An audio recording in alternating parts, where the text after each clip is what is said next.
দেখেছো কেমন শয়তানি মেয়ে ছেলে? দেখো দেখো আমার সাথেও ঝগড়া করছে, দেখেছো? এই দেখো, ও দেখো, দেখেছো? দেখো সবাই দেখো, ও এখন কি করেছে, ও আমার মুখের ওপর ঝাপ মেরে আমার ঠোঁট কেটে দিয়েছে ও, দেখেছো? মেরেছি বলে ওই জন্য আমার সাথে ঝগড়া করছে। মারবো কেন ওকে? আমাকে ভয় দেখাচ্ছে যাতে আমি পাশ দিয়ে নিই ওকে কামড়াবে। ও নিজেই সরে সরে যাচ্ছে, আমার সাথে ঝগড়া করছে। শয়তান মেয়ে একটা। তুই আমার পায়ের সামনে শুয়েছিস কেন? আমি চুপ করে শুয়েছিলাম, আমার আমার মুখ দিয়ে এমন গেল, হ্যাঁ আমার পুরো ঠোঁট কেটে দিয়েছে।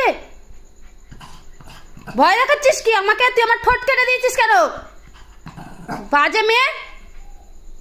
বাড়ি যাবো তো তোকে নিয়ে যাবো না, তোকে এখানে রেখে দিয়ে যাবো। বাজে মেয়ে কোথাকার।